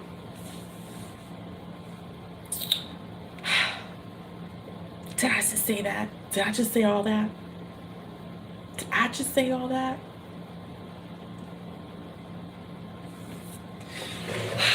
Façade. Look how much facade got you. Look how much the facade got you. This devil came with the facade for only one reason. Because you had no conditions. How many times do you see a sign in somebody's house that says, no trespassing? Dogs on site. Beware, dogs on site. I remember as a little girl living in the Bronx, there was this old lady in the Bronx. She lived in a dirty house. I remember we used to always walk past her house. She lived in a really dirty house. I just hated walking past her house. Hated it. I'd be like, Mom, can we walk on this side? I hated walking past her. She had these dirty dogs, and they were always loud, and she was just dirty. She would always have that sign though, come trespass and they will bite you. And you knew she had the Doberman. I'm like, damn, this woman's got Dobermans in the middle of the Bronx. Nobody has Dobermans in New York City. The pinchers, she had those security dogs with the ones with the straight up ears, the black thin dogs that will tear you apart if they get to you.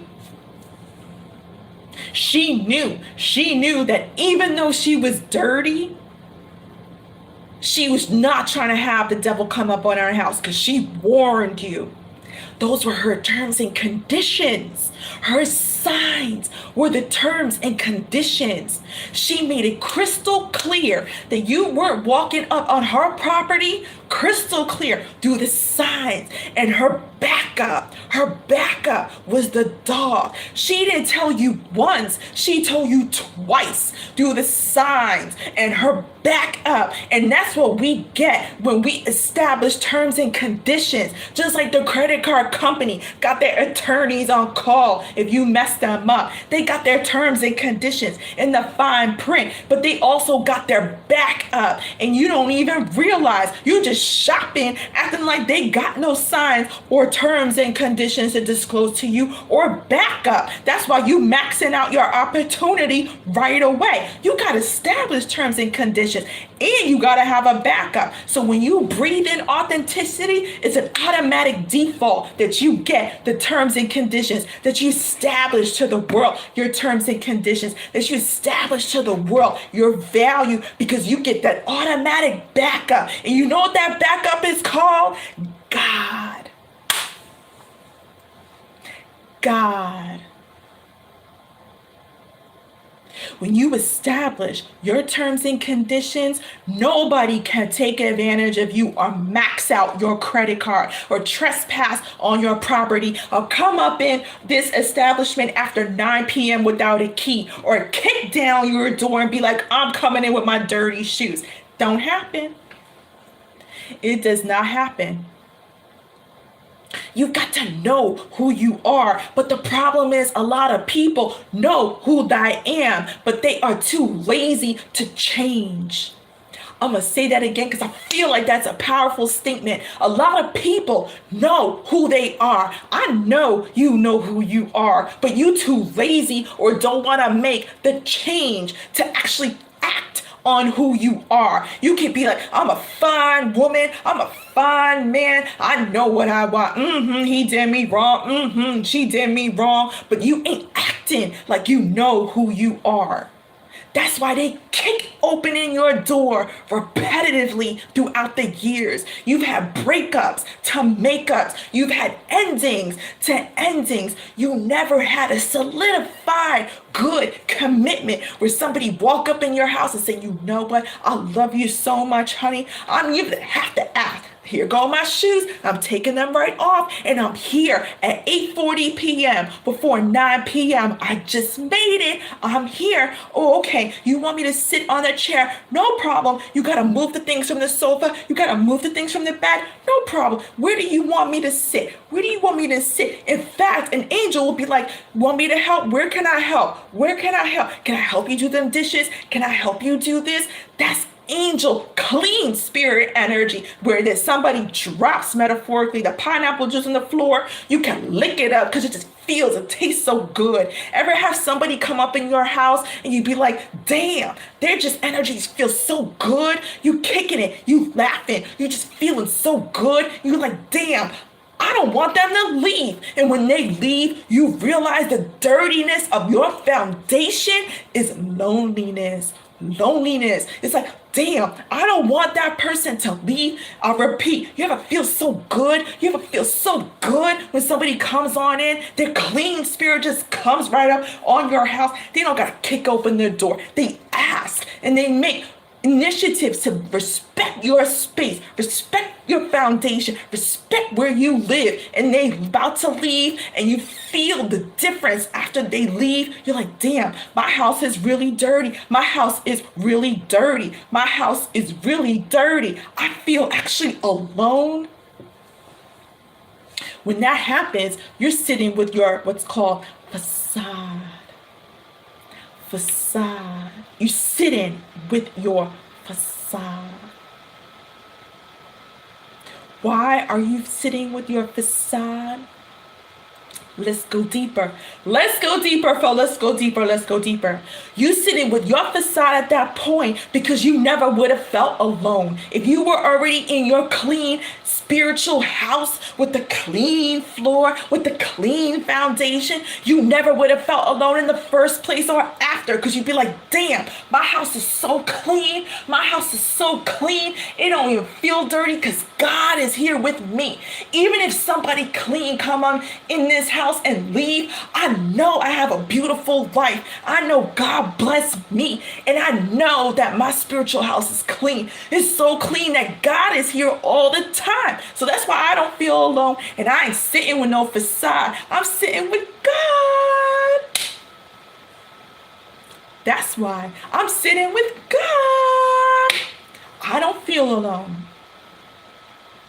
Façade don't live here. The only tenants that live here are me and God.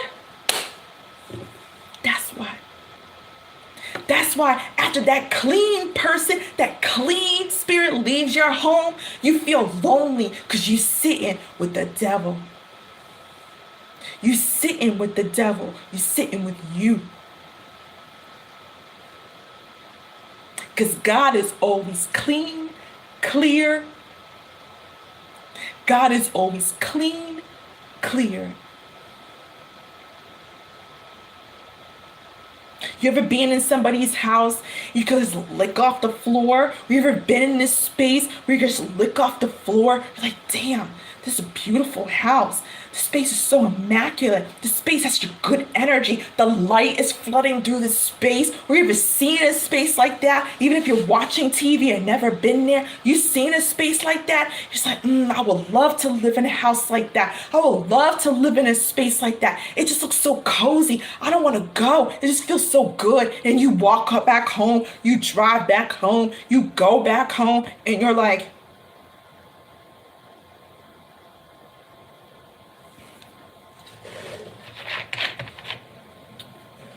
clean, clear.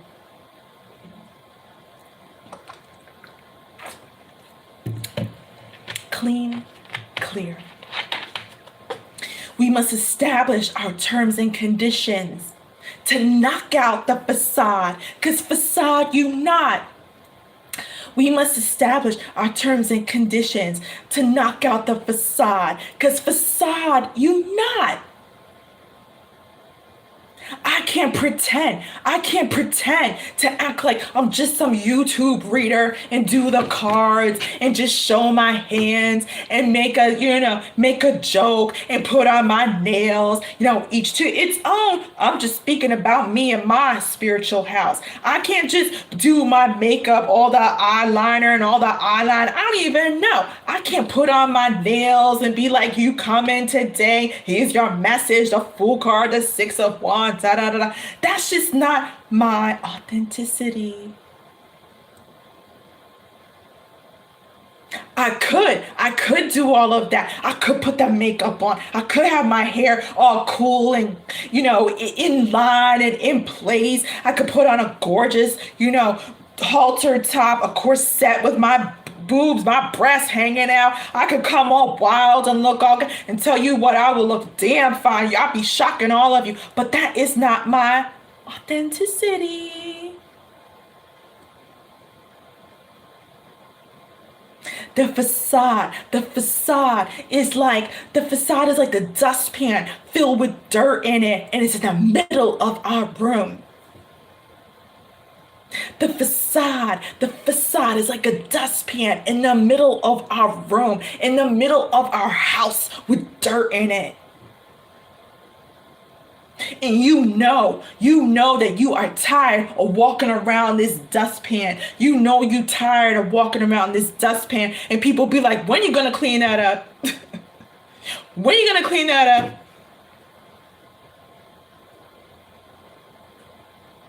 Or you see a tarot reader doing a tarot reading on their channel, and you're like, damn, I wonder what this person looks like. Damn, I wonder what this person looks like. And this person only got their hands in there. You try to get, what does this person look like? Will they ever show their face?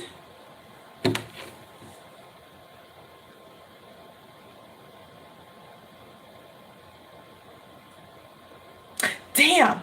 Let's go deeper. My person is married. I know he gonna leave his wife. I know she gonna leave her husband. My person's married. I know they're gonna leave their husband. I know they're gonna leave their wife because they love me. They love me. In fact, every time they come on through, they bring them coffee and smokes. You know, every time they come on through, they bring on a Victoria's Secret package. They know what I like. I love my red lingerie. I love my white cute bunny lingerie. They know what I like, and they're gonna leave their wife. They're gonna leave their husband. They just kicking on the door, constantly kicking in your door, constantly at 11 p.m.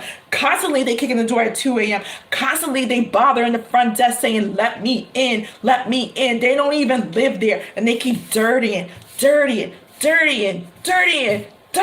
your foundation.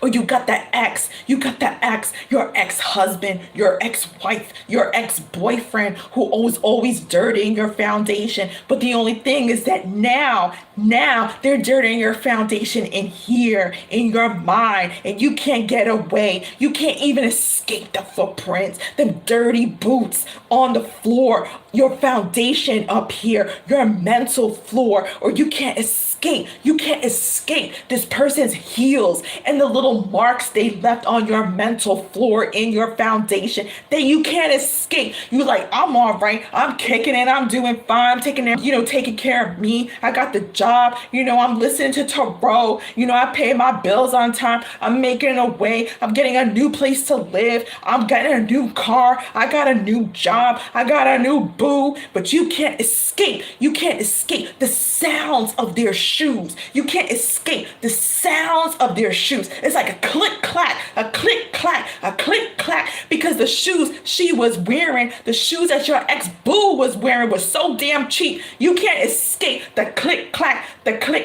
or you can't escape the cheap shoes of your ex-boo, the guy who be wearing his dirty Nikes and even washed his feet, never mind his drawers. And here you can't escape the mental image of those dirty shoes walking on in your foundation. Meanwhile, he looking like he wearing some $1,000 Kanye West Yeezy gear, but he still can't come out of this here because you stuck on your foundation that he imprinted forever. But thing about it is you stuck in your foundation that he printed forever because you stuck in your facade. You stuck in your facade, and people don't even know that the secret to healing, you don't even know the secret to healing is to get out of your facade and get real.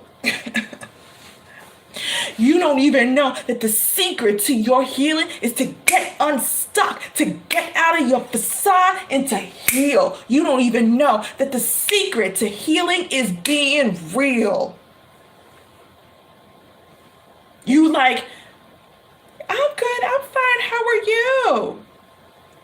Well then, damn, why did you come to the hospital if you damn fine? I thought you got hit by a car. I thought the person that hit you with the car ran on. You said you fine, then what you here for? Don't bring out your medical insurance card. What you here for?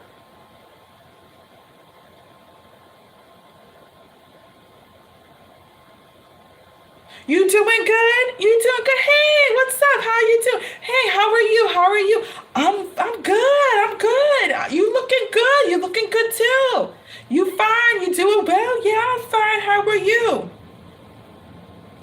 Well, damn, what the hell you here for? We gonna be standing here at the door being like, hey, how are you? How are you? You fine? You fine? We gonna be standing here at the door being like, hey, how are you? You fine? Yeah, you fine? I'm good. I'm good. I'm kicking life. I'm feeling it. All right, all right. You had a long journey coming here. I'm glad you made it. Yeah, but I want to see you. I'm so glad you. What the hell you here to Chieftess retreat for then? If you fine. We can't get you away from the door that you closed on yourself. You stand here telling me you fine over and over again at your Chieftess retreat, at your private reading, at your quickie tarot. You emoji me. Hey, I'm fine. Well, what the hell are you doing here? Shoot, you want to give me your money? Cool. But damn, I didn't know that you fine. Why you here? If I don't need to do my job, cool. I'm about to go read my book and finish the next chapter. I'm about to go read my book and finish it. You fine? Cool. You said pay me? Cool. I thought you were not fine. I thought that's why you coming here to heal. All right, well, I'm about to go kick it with my essential water. And when you ain't fine, you come on back and you let me know. Let's get real. Let's get real.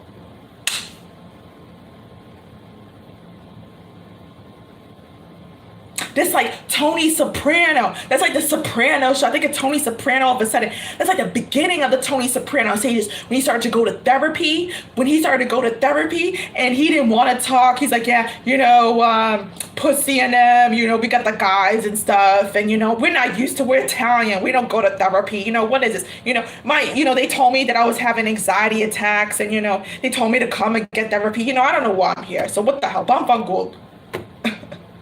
And the therapist is sitting there with their glass on the other side. Well, is this your first time coming here? Life won't do that. Life won't soprano you. Life won't therapy-ano you. Life won't therapano you. Life won't therasoprano you. It won't bring you out. It won't dig and dig and dig and dig and dig and dig and dig for your healing. It ain't gonna sit there like some Italian therapy actress in some soprano film therapy office scene and dig and dig and dig and dig and dig, try to dig out of your happiness. Like, I'm all right, how are you? I'm all right. How are you? Life digging, God digging, digging, digging, digging, digging. How are you? How are you? How are you? I am fine. I am fine. I am fine. I'm doing good. I'm doing good. I'm doing good. I'm doing good. Ex-con, emoji smiley face, emoji smiley face. I'm doing good. I'm doing good. Life ain't gonna do that. That is tiring. You gotta figure it out.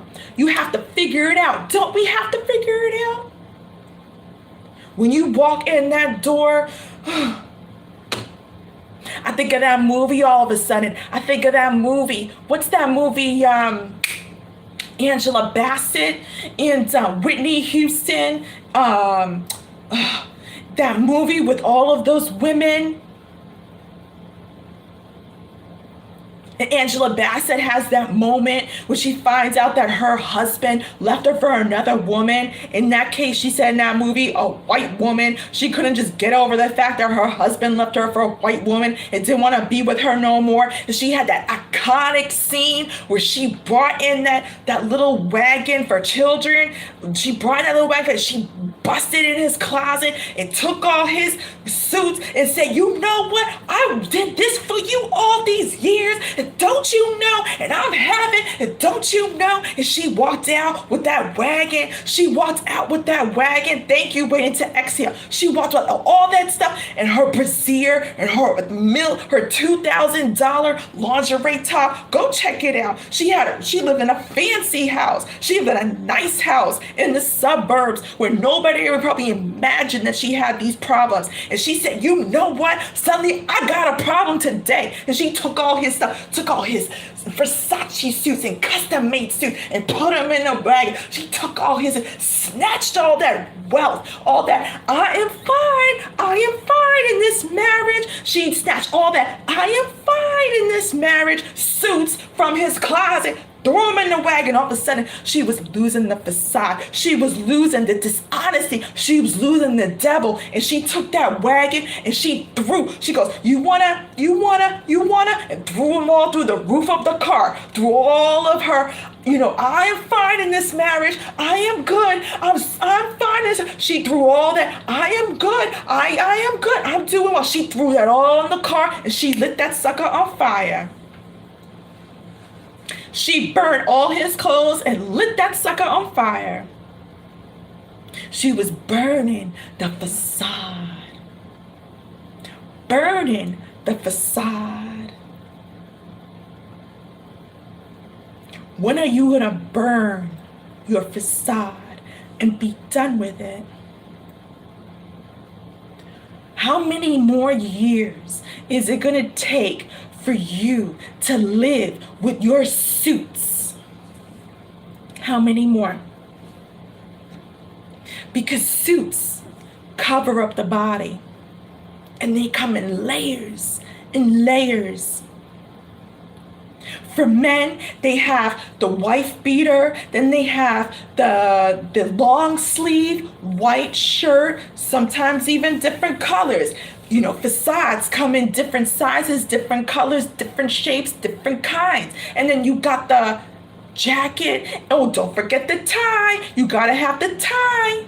Then you gotta have the pants. Oh, but wait a minute. You gotta have the right pressed boxers underneath the pants. Then you gotta have the right socks, the right ankle socks. Then you gotta have the right shoes. Damn, this is so many goddamn layers of covering up. I can't take it anymore. When are you gonna give up the time? When are you gonna give up all them years of covering up your pain? How many more years of covering up your pain are you gonna take?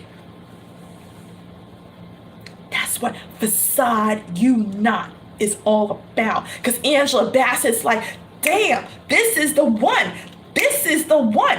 This is the event that made me angry. This is the time where you walked in my door and told me you gonna click, clack, click, clack, click, clack in my space, in my spiritual house. This is the event. This is the trigger. And I'm going off today because I'm burning up all your suits. I'm burning up all your coverage, and I'm telling it like it is, and I'm being real. And didn't she end up chopping up all her hair off? Didn't she end up chopping up all her hair off? Just like I tell my woman sometimes in my Chieftess retreat, I see you cutting up all your hair. I see you cutting up all your hair in the future retreat, because that's what I did. That's what I did. I cut off all my hair when I was going through my healing and getting real.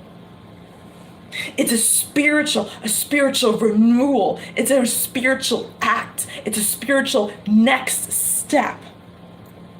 Now, I'm not telling you got to cut off your hair, but I'm telling you it's time. It's time for you to burn up your coverage.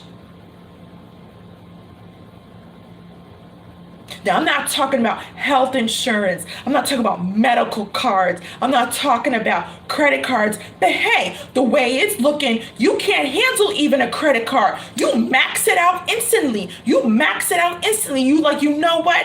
I'm about to do away with this credit card. I'm about to max it all up. I'm about to get what I want to get, but look where it leaves you. It leaves you with problems. You can't handle problems. You actually max out opportunities and create your own problems. So this is why you are where you at, unable to burn up the coverage, your suits. But when are you gonna burn up your suits, your coverage? Ain't you tired of mentally thinking of the click, clack, click, clack? Ain't it time to burn up your coverage?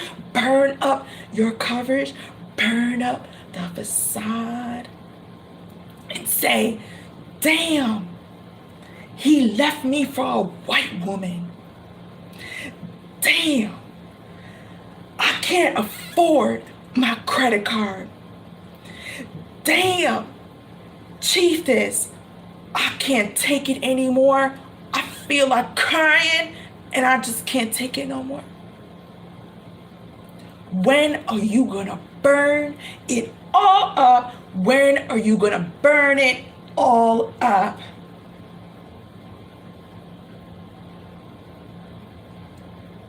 Because if you don't Façade You Not, I promise you, and no words of Satan. I'm just saying words for your healing. I promise you. Take this free healing from me today. In fact, let me give you your virtual coupon here. Take this from me today. If you don't stop with the mental click, clack, click, clack, click, clack, you're going to be in that house. You're going to be in that house with your facade, still dry cleaning them suits, whether it's your persons, you, or both. Let me repeat, if you don't stop that mental click, clack, click, clack, click, clack, click, clack, if you don't stop all of that noise, that ruckus, you're going to be dry cleaning suits for the rest of your days. You're going to be cleaning your coverage because you know how people like to make things look good. You know how people like to make things look good. They like, I got to clean. Hey, baby, did you clean my suits? Did you get them back from the dry cleaners? You know what I mean? How am I looking? How am I looking today? How am I looking today? How you looking today? You keep just dry cleaning your suits. You keep trying to make your coverage look good. Look at that emoji. I'm feeling all good. I'm laughing. You know how I'm feeling. I'm good. Oh, Chieftess, I'm good. That's why I came here to Chieftess retreat. I spent $2,500 and I feel good. Don't I look good? Well, what the hell you doing here for? Because I got them suits and I gotta make it look good. I'm here. Well, I'm at my private reading today. How you doing, Chieftess? How you doing, Amma? I'm doing well. Peace, love, light, blessing. How you doing? Oh, I'm doing fine. You know, well, what the hell you doing here for? When you gonna burn your coverage? Knock out that coverage. Don't come to me with no coverage. Don't come up to your family with no coverage like you doing good. Don't be talking to your friends like you doing good. Don't be posting on your social media like, hey, I'm doing good. When is it time you're gonna say, I ain't doing good? When is your Angela Bassett moment gonna come up for men and women, ain't just women? When is your Angela Bassett moment coming? That's the first step to healing that I tell all my ladies who come through. And some say to me at the end, they're like, damn, I was hoping you ain't gonna see what they're trying to say is see my truth. But you know nothing get past me. You know nothing get past me. I do it for the universe. That's why the universe hired me. I'll be digging and digging and digging and digging because I'm going to be like, no, you ain't feeling I'm good. How you doing it? No. Let's get to your truth. Let's get to your truth because I could see it written on your face the minute you walked on in. So don't tell me I'm doing good.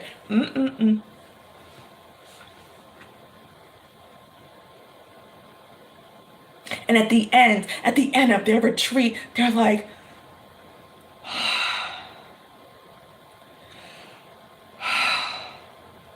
but they ain't like, because they going through their Angela Bassett divorce. When are you going to go through your Bassett divorce? When are you going to divorce all the emojis up in your head? When are you going to divorce all the facades in your head? When are you going to facade you not? And say, I feel like busting out crying on the floor. He left me and I still can't stop thinking about him. I'm so tired of having these two-timers walk up in my house and have sex with me because I'm needy and I'm exhausted and I'm alone. When am I going to stop smiling and acting like I'm feeling good and I got all these kids up on me needing me, mama, and I got nothing to give? When am I going to stop distracting myself with television? When am I going to stop distracting myself with tarot readings and get real about what's inside? Facade you not.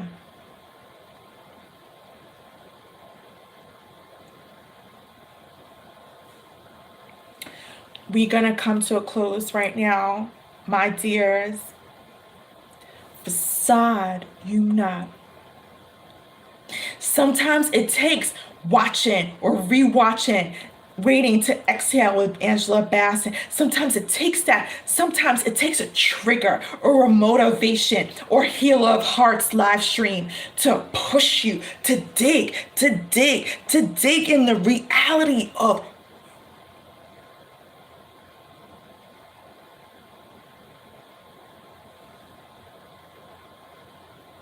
I thank you all for watching this Healer of Hearts live stream.